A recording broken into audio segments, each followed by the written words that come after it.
Students, आज हम लोग यूनियो के एक्सटर्नल मॉर्फोलॉजी के बारे में स्टडी करने वाले हैं। तो जैसा कि हम लोग जानते हैं कि यूनियो जो है फाइलम मोलस्का के अंतर्गत आने वाला एक जीव है। यूनियो को हम लोग कई नाम से जानते हैं। इसको लेमलिडेंस भी कहा जाता है, यूनियो को एनोडोंटा भी कहा जाता है। और यूनियो जो है एक फ्रेश वाटर में पाए जाने वाला जीव है। यह नदी, झील, तालाब, डिचेज आदि में देखने को मिलता है। तो फ्रेश वाटर में पाए जाने वाले जीव होने के कारण इसको जो है फ्रेश वाटर मजल्स भी कहा जाता है। यूनियो को भारत में जो है जलीय सिपिया कहा जाता है। या भारत में नदी, झील, तालाब आदि में आपको देखने को मिलेंगे। इसके अलावा यह जो है सो यूरोप, अटलांटिक और यूएसए में भी देखने को मिलता है। यदि यूनियो के शारीरिक संरचना को देखा जाए तो यह ऊपर से दिखने में अंडाकार दिखाई देता है। तो इसका जो पूरा शरीर होता है वह दो कपाटीय कवच के अंदर बंद रहता है। तो इसका जो शरीर होता है उस शरीर के सबसे ऊपरी बाहरी भाग जो होता है वह जो है सो कवच होता है। कवच के अंदर एक जो है सो चादर नुमा परत पाया जाता है, पतला। उस परत को हम लोग जो है मेंटल कहते हैं।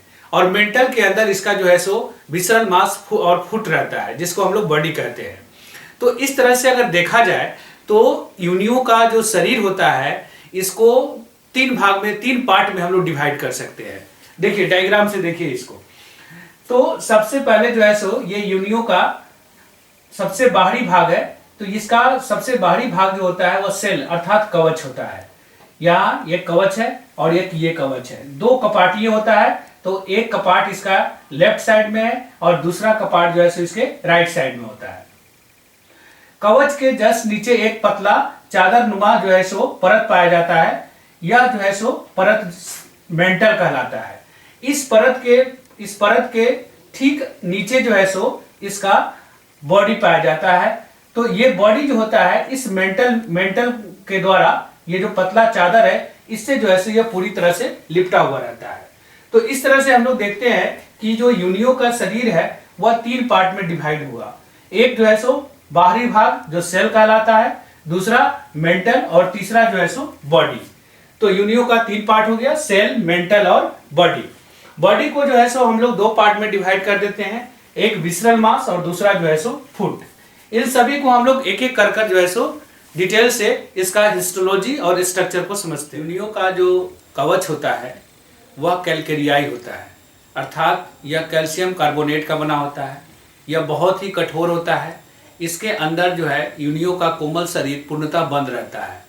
तो एक प्रकार से देखा जाए तो यूनियो का जो कवच होता है वह इसका बाह्य कंकाल होता है।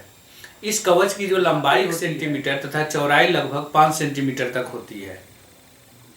ये जो कवच होता है दो अलग अलग अंडाकार कपाट का बना हुआ होता है। ये दोनों कपाट जो होता है बिल्कुल एक जैसा होता है। इसका शेप और साइज दोनों एक समान होने के कारण इसको समकपाटीय कहा जाता है। इसका जो कपाट होता है वह उत्तल लेंस की आकृति का होता है। दिखने में यह उत्तल लेंस के जैसा लगता है। यह यूनियो के शरीर को बाएं और दाएं दोनों हिस्से को जो है सो ढक कर रखता है। कपाट का जो ऊपरी सिरा होता है ये जो है सो गोल होता है और आगे का जो सिरा होता है वह थोड़ा नुकीला होता है। ये जो है इसका यूनियो का एक कवच है। ये जो है सो इसको लेफ्ट सेल वाल्व यानी कि ये जो है सो बाएं कपाट है और ये इसका नीचे जो है सो फुट निकला हुआ है। इसमें ऊपर वाला सिरा जो है सो इसको अम्बो कहा गया है और ये जो है सो हिंग लिगामेंट। कपाट के ऊपरी सिरे पर जो है अम्बो पाया जाता है। यह एक उभार की जैसी संरचना होती है और इसका जो रंग होता है वह सफेद होता है। यह जो है अम्बो जो होता है, अम्बो को हिंदी में हम लोग प्रकुट कहते हैं। तो अम्बो जो है यह इस कपाट का सबसे जो है पुराना भाग होता है, क्योंकि इस कपाट का जो निर्माण होता है वो उसमें सबसे पहले जो है सो अम्बो का निर्माण होता है। फिर उसके बाद इसके बाकी हिस्सों का निर्माण होता है। उसके बाद इसमें लाइन ऑफ ग्रोथ देखने को मिलता है। तो अम्बो के चारों तरफ जो है बहुत सारी रेखाएं देखने को मिलती है। इन रेखाओं को जो है सो लाइन ऑफ ग्रोथ कहा जाता है। लाइन ऑफ ग्रोथ का मतलब हो गया वृद्धि रेखाएं। तो इसको लाइन ऑफ ग्रोथ क्यों कहा जाता है? क्योंकि इस कपाट का जो निर्माण होता है वह लगातार नहीं होते रहता है। इसका निर्माण होने के बाद बीच बीच में इसका अंतराल होता है। तो जैसे कि अगर मान लीजिए कि इस अम्बों से इसका आगे का निर्माण हुआ, तो यहाँ से यहाँ तक इसका निर्माण हुआ, फिर जहाँ पे लाइन है वहाँ पे इसका मतलब ये होता है कि यहाँ पर जो है इसका वृद्धि जो है सो ग्रोथ को रुक गया था, यानी कुछ समय के लिए यहाँ पर ग्रोथ जो है सो रुक गया था, ग्रोथ नहीं हो रहा था। फिर उसके बाद जब इसका ग्रोथ होना शुरू होता है और फिर कुछ अंतराल के बाद इसका जो है सो ग्रोथ जब रुक जाता है, तो फिर वहां पर जो है सो एक लाइन बन जाती है। तो इस तरह से जो है सो इसका ग्रोथ होते रहता है, और जहां जहां पर जो है सो इसका अंतराल होता है, जहां जहां पर ग्रोथ रुक जाता है, वहां पर जो है सो लाइन बन जाती है। तो इससे हम यूनियो के उम्र का पता लगा सकते हैं कि यूनियो जो है सो कितना, यदि हम एक यूनियो के जीव को लेते हैं और उसके अंदर के का जो भी विसरल ऑर्गन है, जो उसका बॉडी है, उस बॉडी को बाहर निकाल देते हैं, तो हमारे पास सिर्फ जो है सो उसका कवच बच जाता है। तो कवच जो होता है वह 2 कपाट का बना हुआ होता है। उसमें से दोनों कपाट को खोलकर जब हम देखेंगे तो उसमें से यदि हम एक कपाट के अंदर देखें तो उसमें हमें बहुत सारे जो है सो चिन्ह दिखाई देंगे, स्कार दिखाई देगा। तो ये जो चिन्ह होता है वह यूनियो के जो विभिन्न मसल्स होते हैं, जिससे जो है सो उसका बॉडी ऑर्गन जुड़ा हुआ रहता है, उस मसल्स का पोजीशन वह बतलाता है। तो देखिए ये जो है सो इस कपाट का, यानी कि कपाट के अंदर का जो है सो ये दृश्य है, जिसमें जैसे कोई ऑर्गन नहीं है, ये सिर्फ जो है सो मसल्स के निशान है कि कौन सा मसल कहाँ कहाँ पर जुड़ा हुआ था। तो हम लोग एक एक करके देखते हैं। सबसे पहले जो है सो ये जो निशान है, ये यहाँ से यहाँ तक ये हिंग लिगामेंट कहलाता है। तो ये हिंग लिगामेंट क्या होता है? दोनों कपाट, यानी कि जो इसका कवच होता है वह 2 कपाट से बंद रहता है। तो दोनों कपाट के ऊपरी किनारे पर जो डोर्सल पार्ट होता है, वहां पर जो है सो एक इलास्टिक बैंड के द्वारा ये दोनों जुड़ा हुआ रहता है। इसी इलास्टिक बैंड को हम लोग जो है सो हिंग लिगामेंट कहते हैं। तो ये हिंग लिगामेंट क्या करता है कि कपाट को खोलने में मदद करता है। इसकी सहायता से जो है सो कपाट ऐसे खुलता है। हिंग लिगामेंट के पास जो है सो हिंग टूथ पाया जाता है। तो ये टूथ दांत जो होता है, ये दांत यानी कि हिंग लिगामेंट के पास दांत और सॉकेट दोनों पाए जाते हैं। तो ये दांत और सॉकेट जो होता है, उसके एक कपाट में दांत पाया जाता है और दूसरे कपाट में गड्ढेनुमा संरचना होता है, जिसको हम लोग सॉकेट कहते हैं। तो ये दांत और सॉकेट इस प्रकार से व्यवस्थित होते हैं कि कपाट के खुलने और बंद होने से दोनों आपस में इंटरलॉक हो जाते हैं। तो दोनों जब आपस में इंटरलॉक हो जाएगा तो दोनों जो कपाट है वह अपने सही पोजीशन में बना हुआ है। पेलियल लाइन, ये जो लाइन है जो आप यहाँ से यहाँ तक देख रहे हैं, ये पेलियल लाइन है। पेलियल का मतलब होता है मेंटल, अर्थात प्रवार। तो यह जो है सो कपाट के अंदर एक महीन जो है सो चिन्ह आपको दिखाई देगा। तो ये जो महीन चिन्ह होता है, यह मेंटल को जब हम हटाते हैं, मेंटल एक पतला परत होता है, तो जब हम कवच के जो नीचे रहता है, तो जब हम इस मेंटल को हटाते हैं तो ये जो है सो पतला सा जो है सो निशान छूट जाता है। तो ये जो निशान होता है ये बताता है कि मेंटल इसी जगह पर जो है सो इससे जुड़ा हुआ था। उसके बाद है scar of anterior adductor muscle, scar of anterior adductor muscle, और इधर है scar of posterior adductor muscle. तो ये जो एडक्टर एंटेरियर मसल और एडक्टर पोस्टेरियर मसल जो होता है, इस मसल का काम क्या होता है कि ये जब कॉन्ट्रैक्ट करता है तो इससे जो है कवच का जो कपाट है वह कवच का कपाट बंद हो जाता है।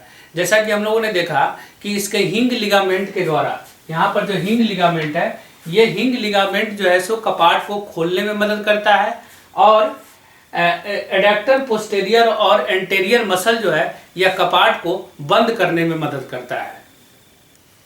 उसके बाद है scar of anterior retractor muscle.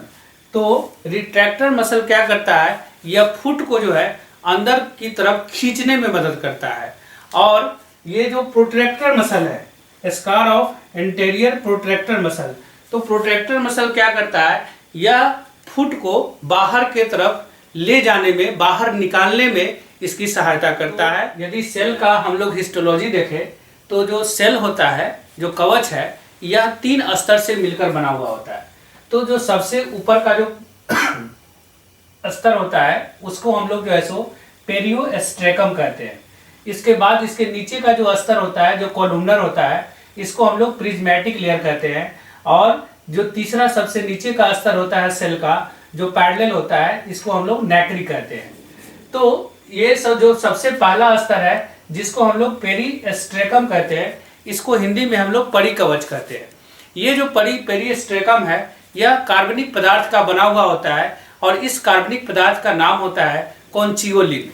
यह बहुत ही पतला और श्रिंग होता है जिसके कारण जो है सो कवच का रंग जो है सो भूरा हो जाता है। लेकिन जल में जो उपस्थित ह्यूमिक एसिड होता है उस ह्यूमिक एसिड्स के से रिएक्शन कर इसका जो है सो इरोजन भी होते रहता है, अर्थात अपरदन भी होता रहता है। दूसरा स्तर है प्रिज्मेटिक लेयर। तो प्रिज्मेटिक लेयर जो होता है यह मध्य स्तर होता है। इस स्तर में आपको बहुत सारे जो है सो स्तंभ नुमा संरचना देखने को मिलता है। तो ये जो स्तंभ नुमा जो संरचना है ये क्रिस्टलीय कैल्शियम कार्बोनेट का बना हुआ होता है। तो इसमें बहुत सारे कैल्शियम कार्बोनेट का स्तंभ नुमा संरचना होता है। 2 स्तंभ नुमा संरचना के बीच में एक जो है सो कॉन्चियोलिन की परत होती है। 2 स्तंभ नुमा संरचना के बीच में एक कॉन्चियोलिन की परत होती है। अर्थात अगर देखा जाए तो एक जो है सो कैल्शियम कार्बोनेट का स्तंभ नुमा संरचना होता है, फिर इसके बीच में जो है सो कॉन्चियोलिन की परत होती है, फिर उसके बाद जो है कैल्शियम कार्बोनेट का स्तंभ नुमा संरचना होता है, फिर उसके बाद कॉन्चियोलिन की परत होती है।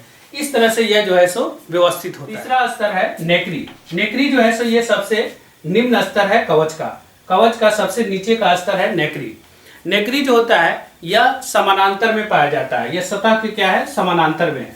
यह इसका भी जो निर्माण होता है वह कैल्शियम कार्बोनेट और कॉन्चियोलिन की पतली पतली परत से मिलकर यह बना होता है। इस स्तर को जो है सो पर्ल मदर ऑफ पर्ल कहा जाता है, यानी कि यह यही इसी के द्वारा जो है सो मोती का निर्माण होता है। तो क्या होता है कि जब कभी मेंटल और सेल कवच के बीच में कोई रेत का कण या किसी जीव का अंडा या कोई परजीवी इसमें फंस जाता है तो जीव को अर्थात यूनियो को लगता है, यूनियो को स्टिमुलस महसूस होता है, यानी कि यूनियो स्टिमुलस फील करता है और इसके कारण जो है सो वह बहुत अधिक मात्रा में कैल्शियम कार्बोनेट का स्राव करने लगता है, सेक्रेशन करने लगता है। और एक अधिक मात्रा में कैल्शियम कार्बोनेट का स्राव करने के कारण पर्ल का अर्थात मोती का निर्माण। के शरीर का जो दूसरा पार्ट है वह है मेंटल। मेंटल जो होता है यह कवच के ठीक नीचे का स्तर होता है। यह कवच के सतह पर पाई जाने वाली पतली चादर नुमा संरचना है, पतली परत है। यह जो परत होती है वह सेमी ट्रांसपेरेंट होता है। इस परत के द्वारा ही कैल्शियम कार्बोनेट का सेक्रेशन होता है, स्राव होता है, जिससे जो है जीव के कवच का निर्माण होता है। यह परत जो होती है मेंटल, यह इसके विसरल मांस को चारों तरफ से कवर करके लपेट कर रखती है। इसी से जो है सो जीव का बाहरी विकास होता है।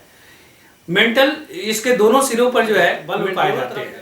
मेंटल और विसरल मांस के बीच में कैविटी पाई जाती है। ये कैविटी जो होता है मेंटल के द्वारा चारों तरफ से घिरा हुआ रहता है, इसलिए इसको जो है मेंटल कैविटी कहा जाता है। मेंटल के पोस्टेरियर इंड में, यानी कि इसके पिछले हिस्से में, ये इसका पोस्टेरियर इंड है, ये मेंटल है, तो इसके पिछले हिस्से में जो है सो 2 नली लगी हुई होती है। तो ये नली, इस नली को हम लोग साइफोन कहते हैं। एक नली जो होती है वो ऊपर होती है, जो थोड़ा सा पतली होती है, थोड़ी पतली होती है, और इसके द्वारा जो है सो इस जीव के शरीर का जो पानी होता है अर्थात मेंटल से पानी जो है सो शरीर से बाहर निकलता है। इस नली को हम लोग एक्सहेलेंट साइफोन कहते हैं। इसी के ठीक नीचे एक दूसरी नली होती है जो थोड़ी सी चौड़ी होती है, जिसके द्वारा जो है सो बाहर का पानी जीव के शरीर के अंदर आता है। इसको हम लोग इनहेलेंट साइफोन। इसके नीचे का स्तर होता है मेंटल का अर्थात प्रवार का, यानी कवच के नीचे रहता है प्रवार। तो इसका भी तीन स्तर से मिलकर यह बना हुआ होता है। अर्थात प्रवार जो होता है, जो एक पतली चादर नुमा संरचना होती है, वह भी 3 स्तर से मिलकर बना हुआ होता है। सबसे ऊपर का स्तर होता है नेक्री सेक्रेशन सेल ऑफ मेंटल। यह जो है सो परत सबसे ऊपर होता है। तो इस स्तर का क्या काम है कि यह जो कैल्शियम कार्बोनेट का स्राव करता है, इसी के द्वारा जो है सो मोती का निर्माण होता है। और दूसरा है कनेक्टिव टिश्यू। तो इसमें जो है सो बहुत सारे कनेक्टिव टिश्यू पाए जाते हैं, जो इन स्तरों को आपस में जोड़ कर रखता है। और सबसे नीचे का स्तर होता है सिलिएटेड एपिथेलियम। तो सिलिएटेड एपिथेलियम जो है सो इसके 2 स्तर होते हैं। अब इसका जो तीसरा मेन पार्ट है वह है बॉडी। तो बॉडी को जो है सो फर्दर 2 पार्ट में डिवाइड किया गया है, विसरल मास और फुट। तो विसरल मास जो होता है, यह विसरल मास यूनियो के शरीर का सबसे मेन पार्ट होता है। इसमें digestive system, circulatory system, nervous system, excretory system, reproductive system सभी इसके अंदर शामिल होते हैं। लेकिन इसमें गिल्स और टिनिडिया शामिल नहीं होता है, क्योंकि गिल्स और टिनिडिया जो होता है वह मेंटल कैविटी में दोनों तरफ जो है सो लटका हुआ रहता है। तो इसलिए विसरल मास के अंतर्गत जो है गिल्स और टिनिडिया शामिल नहीं होता है। इसके अलावा जितने भी इसके ऑर्गन्स हैं वह सभी जो है सो इसके अंदर शामिल। इसके बॉडी का दूसरा मेन पार्ट होता है फुट। फुट जो होता है, फुट जो है इसका यह मस्कुलर होता है और ये फरसे के आकार का होता है, वेज लाइक स्ट्रक्चर होता है। इसके अंदर जो है सो कैविटी होती है, देखिए यहाँ पर ये इसका जो है सो फुट है। ये फुट जो है सो वेज लाइक स्ट्रक्चर होता है और इसके अंदर कैविटी होती है। कैविटी का मतलब ये खाली जगह रहता है। जब इसके अंदर ब्लड भर जाता है तो ब्लड के भरने से यह फूल कर मोटा हो जाता है और जब इसको जरूरत होती है फुट का तब यह यहाँ पर जो है सो प्रोट्रैक्टर मसल है। प्रोट्रैक्टर मसल के सहायता से यह फुट जो है सो बाहर निकल कर आ जाता है और ये वेज लाइक स्ट्रक्चर होने के कारण इससे जो है सो बिल खोदने में मदद मिलती है। इसकी सहायता से यह जो है बिल वगैरह बना लेता है। फिर जब कोई प्रीडेटर आता है या कोई स्टिमुलस इसको फील होता है तब यह फिर जो है सो अपने फुट को अंदर की तरफ खींचता है। तो इसके लिए जो है सो यहाँ पर रिट्रैक्टर मसल है। रिट्रैक्टर मसल की सहायता से यह फुट को अंदर खींच लेता है और कवच से इसको बंद कर सुरक्षित हो जाता है।